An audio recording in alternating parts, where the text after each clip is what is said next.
Tragedies don't happen overnight. They build slowly until only the wreckage remains. The biggest of tragedies don't even start out as big calamities at all, but little mistakes, building slowly. A single man staying chancellor when everyone assumed he wouldn't be in power for long. An underestimation of the press, or lack of it. The slow taking away of people's rights, too slow for anyone to notice. Until it's too late, when only the wreckage remains. Small things, some newspapers with some faulty information, a fabric star, a girl named Nina Helms' diary. Static, static, I hear from my radio. With my delicate fingers, I turn the switch slightly. Today's news. Much better. The words ring out crystal clear. Adolf Hitler becomes the new Chancellor of the German Reich. A new government, a new opportunity for change. Mom and Dad, politicians that helped Germany feel glad about its governmental reign, were fired today. Only Aryans are now allowed to stay. Those are Hitler's conditions. But don't you worry, Mom says. We still remain. I wait in a cold box in the attic. Do I smell bad?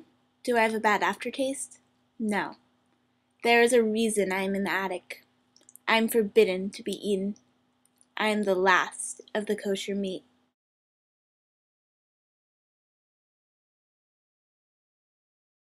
Heil Hitler, the radio sputtered. I groaned inwardly with dislike. Adolf Hitler is now both President and Chancellor of the Third Reich. Hasn't he done enough to interfere with my family's life? I muttered. But yet, we still remain.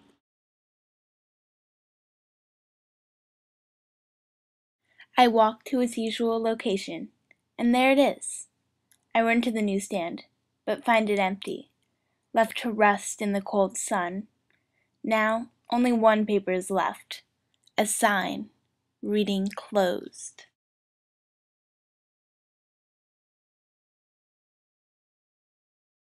We're Germans, my parents always outspokenly say, although according to the Nazis, the time for that is over, as of today, with our citizenship being deprived, carelessly.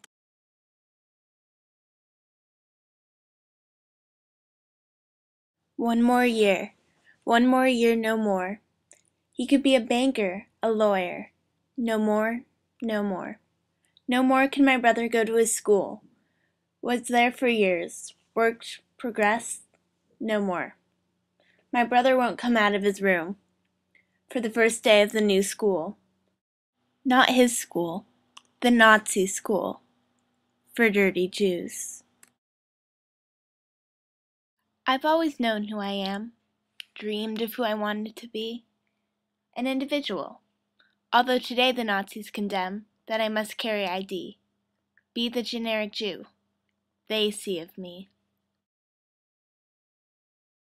Glass, glass, everywhere, covering the streets, piercing my neighbors' bodies. Today when I woke up, all that's left is broken shops, destroyed.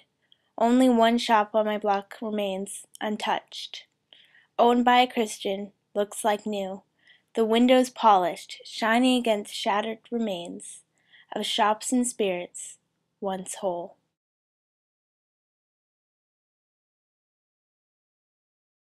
To sweep the broken glass off the streets I'd played, the blood of our neighbors, in which the cobblestone has been stained. From us filth the Nazis say the repairs must be paid. But don't worry, Father says, outspoken, we'll remain. I love to stay and watch the credits. Love to close my eyes while listening to the sweet overtures. Though now it's forbidden. They've signs on those places reading, "No Jews." I try not to cry when I walk by, for I want to be strong. They said I'm no longer welcome at the school I've come to belong. I must be gone. Yet I still remain. Dad owned a store. Dad made money. Was successful. Dad got a letter. Is no longer eligible to own a business. Dad is jobless. Dad feels defeated. My best friend Beth, mysteriously, is gone. She's not alone. More than half of the other Jews have also moved on. Yet I remain. Those who don't learn history are doomed to repeat it, I guess. We forgot.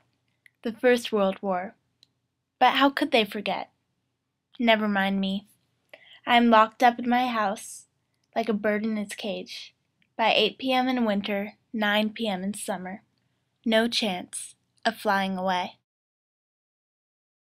The Nazis say I must turn it in, the box that teleports me to the important news across Germany and Berlin. I think it's because they think the radio would give us Jews too much of a fright. And I'm afraid they might be right. Nonetheless, the Nazis should have no reason to complain. Should my radio by happenstance end up along with the ants behind my bed? And I'll still remain.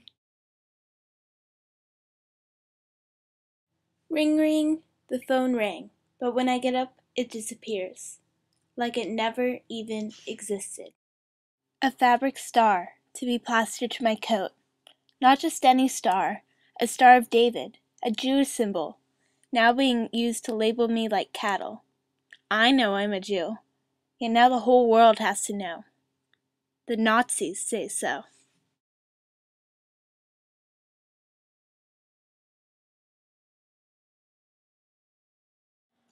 The radio broadcasts were always rather bleak.